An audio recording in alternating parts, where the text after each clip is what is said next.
देश दुनिया के इतिहास में 9 जून की तारीख तमाम अहम वजहों से दर्ज है।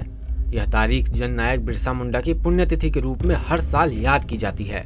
भारत के स्वतंत्रता संग्राम के दौरान कई ऐसे नायक पैदा हुए हैं जिन्होंने इतिहास में अपना नाम स्वर्णिम अक्षरों में दर्ज कराया है।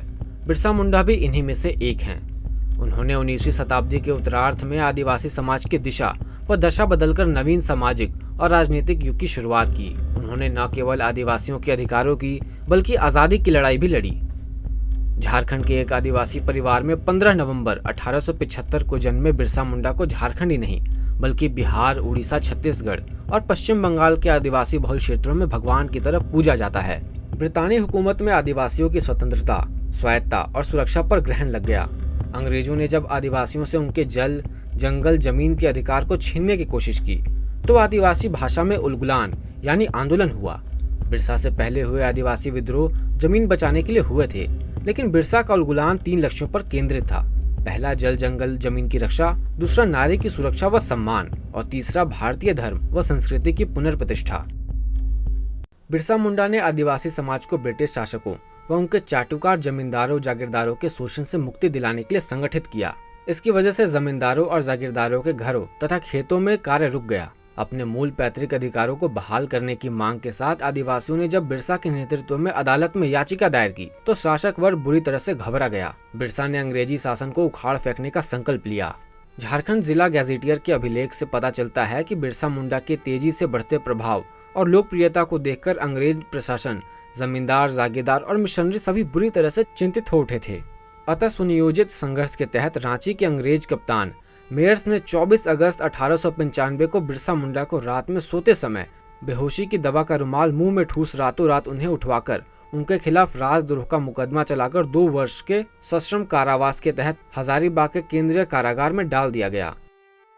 इस घटना के बाद बिरसा के मन में अंग्रेजों के प्रति घृणा और बढ़ गई और उन्होंने अंग्रेजी शासन को उखाड़ फेंकने का संकल्प लिया।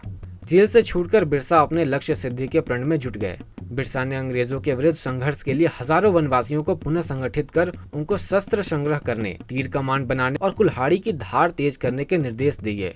इसके साथ अन्याय के विरुद्ध महायुद्ध का शंखनाद किया। अगस्त 1897 में बिरसा और उनके 400 सिपाहियों ने तीर कमान से लैस होकर खूंटी थाने पर धावा बोल दिया। इससे अंग्रेज सिपाही पूरी तरह से डर गए। वे अभी संभले भी नहीं थे कि 1898 में तांगा नदी के किनारे आदिवासियों से भिड़ंत में अंग्रेज सेना पुनः हार गई। इन हमलों से घबराकर अंग्रेजों को हजारीबाग और कलकत्ता से सेना बुलवानी पड़ी। 24 दिसंबर 1899 को हुई लड़ाई में बिरसा मुंडा के लगभग 400 साथी मारे गए। इसके बाद जनवरी 1900 में डोमबाड़ी पहाड़ी पर जब बिरसा मुंडा एक जनसभा को संबोधित कर रहे थे, अंग्रेजी सेना ने अचानक धावा बोल दिया। इस हमले में बहुत सी स्त्रियां और बच्चे भी मारे गए और बिरसा के कई अनुयायी की गिरफ्तारी भी हुई। अंग्रेजी सेना ने बिरसा को पकड़ने के लिए 500 रुपए का इनाम रखा था। उनके विद्रोह ने ब्रिटिश शासन की नींदें उड़ा दी थी। अंग्रेजों ने उन्हें पकड़ने के लिए कवायद तेज की। कई बार वह अंग्रेजों को चकमा देने में कामयाब रहे। अंततः 500 रुपए के सरकारी इनाम के लालच में जीराकेल गांव के कुछ विश्वासघातियों के कारण बिरसा 3 फरवरी 1900 को चक्रधरपुर से गिरफ्तार कर लिए गए। जंजीरों में जकड़कर उन्हें रांची जेल में डाल दिया गया। वहां लंबे समय तक हंसते हंसते कठोर यातनाएं सहते हुए महान योद्धा 9 जून 1900 को सदा सदा के लिए संसार से विदा हो गए।